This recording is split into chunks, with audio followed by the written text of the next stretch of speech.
বিসমিল্লাহির রহমানির রহিম। আউযু বিল্লাহি মিনাশ শাইতানির রাজিম।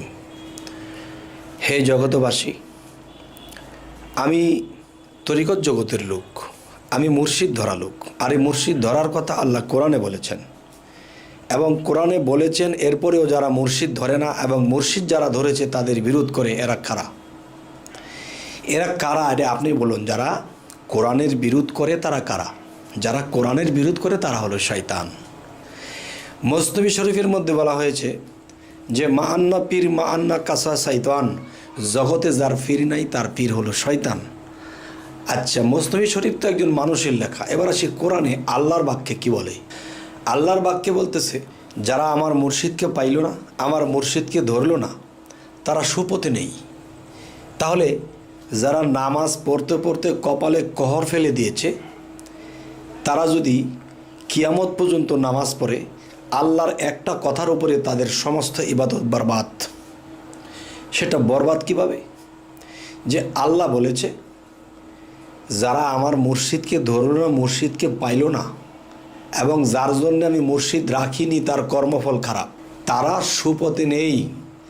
তাহলে যারা সুপথে নেই তারা কোথায় আছে? তাহলে কুপথে আছে। তাহলে কুপথের লোকেরা সারা জীবন যদি আল্লাহর ইবাদত করে কোনো লাভ হবে না, মুর্শিদ ধরতে হবে। এবং সূরা ফাতা 10 নম্বর আয়াতের মধ্যে বলেছে, এটা কি তাবলিগালারা দেখে না? এটা কি মুসল্লিরা চোখে দেখে না? এত অন্ধ কেন? নামাজে উদাসীন। সর্বপ্রথম আমি শিখব, এরপরে আমি করব। এখন যে বিষয়টি আমি বলতে চাচ্ছি সেটি হলো কি, সূরা ফাতাহ 10 নম্বর আয়াতে আল্লাহ বলতেছে, হে রাসূল, আপনার হাতের উপরে যারা হাত দিচ্ছে এদেরকে বলে দিন তাদের হাতের উপরে আমি আল্লাহর হাত আছে। সুবহানাল্লাহ। এমন একটা আয়াত কি তারা চোখে দেখে না? যারা মুর্শিদ ধরেছে তাদেরকে ব্যঙ্গ করে, ভণ্ড বলে। কেন? আপনারা কি জানেন যে ভণ্ড লিখতে যা কিছু লাগে এর উপরে চন্দ্রবিন্দু থাকে? তাহলে আকাশে যেদিন চাঁদ ওঠে তখন মানুষের দেখে।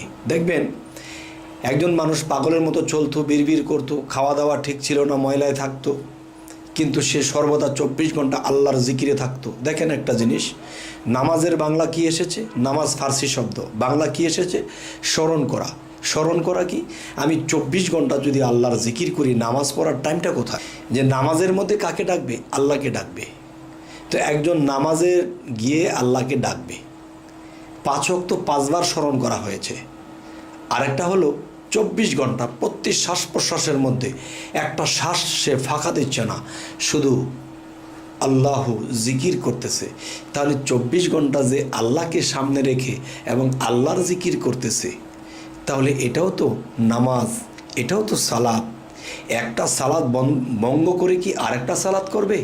তবে হে জগতবাসী, জানি না আপনাদের কেমন লাগে, এই কথাগুলোর খণ্ডাইতে যাই আমি একটা কথা বলবো যে হজরত মুহাম্মদ সাল্লাল্লাহু আলাইহি সাল্লাম তিনি হেরা পর্বতের গুহায় যখন তিনি 25 বৎসর বা 24.5 বৎসর বয়সে ঢুকলেন, তখন তিনি 40 বৎসরে তিনি 5 ওয়াক্ত নামাজ নিয়ে আসলেন এবং কোরআন নিয়ে আসলেন এবং নবুয়ত নিয়ে বের হলেন।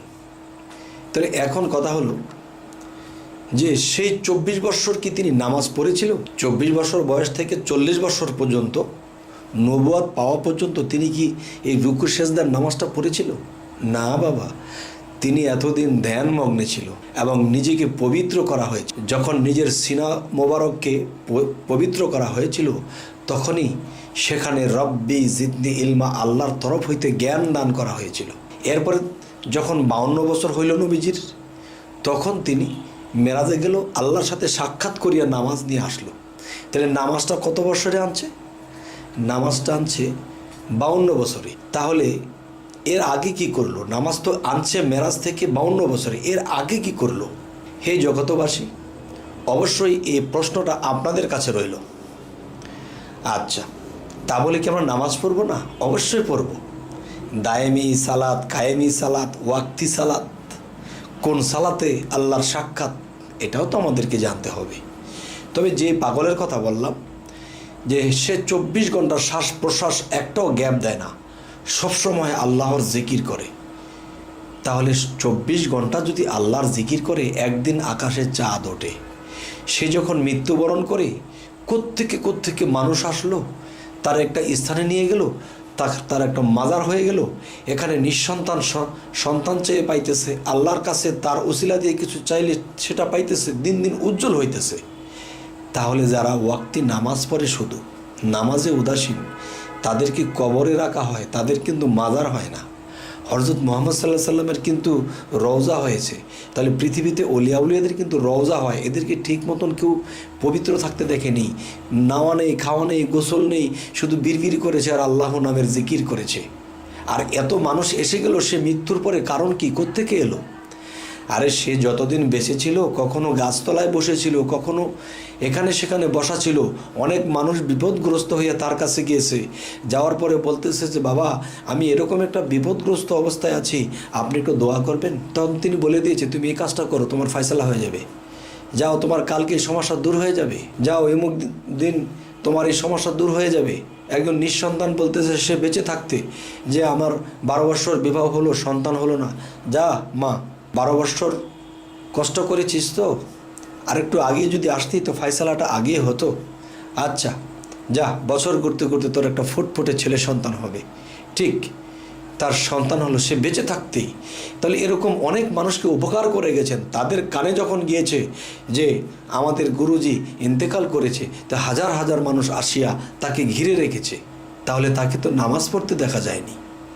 সে তো 24 ঘন্টা আল্লাহর সালাত কায়েম করেছে, 24 ঘন্টা কালবের মধ্যে জিকির করেছে। নামাজের বাংলা যদি স্মরণ করা হয়, সে তো 24 ঘন্টা স্মরণ করেছে। এই স্মরণ করতে গিয়ে তার খাওয়ার টাইম পায়নি, তার নাওয়ার টাইম পায়নি।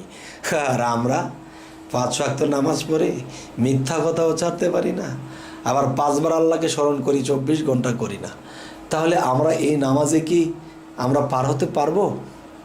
আচ্ছা, এখন যে কথাটি বলবো, যে এই পৃথিবীতে পাগল ফকিরের মাজার হয়েছে, এবং সেই মাজার ভাঙার জন্য যারা গেছে তারা পঙ্গু হয়ে গেছে, অন্ধ হয়ে গেছে। এই যে গোলাপশার একটা মাজার, গুলিস্তান 4 রাস্তার মাঝখানে সে শুয়ে আছে। তাকে এরশাদের সময় বোল্ডেজার দিয়ে এটাকে ভেঙে দিতে চেয়েছিল, সেই বোল্ডেজার জ্বলে গেছে। তখন বলল, বোল্ডেজারটা মনে হয় পুরনো হয়ে গেছে, এটা বাদ দাও, নতুন একটা আনো। সে নতুনটাও এনে যখন ধাক্কা দিতে গেল, তখন সেটাও জ্বলে গেছে। তো কারণ কি? অন্য দিক দিয়ে কাজ চললো, এখানে জ্বলে গেল, এখনও মাথায় ধরলো না। হে জগতবাসী, জানি না আমার এই আলোচনায় আপনারা কি বুঝলেন। যে খারাপ কিছু বুঝলে আমাকে বলবেন যে আপনার এই কথাটি খারাপ লেগেছে। আর যদি এই কথাগুলো ভালো লাগে তো অবশ্যই লিখে দিবেন যে হ্যাঁ ভালো লেগেছে। এবং যদি কারো ভালো লাগে, আমাদের এই চ্যানেলটি অবশ্যই সাবস্ক্রাইব করে রাখুন, পরবর্তীতে আপনাদের সাথে যেন আমাদের সাক্ষাৎ হয়ে যায়। তাই আজ এ বলেই রাখলাম, সকলেই ভালো থাকবেন। আল্লাহ হাফিজ।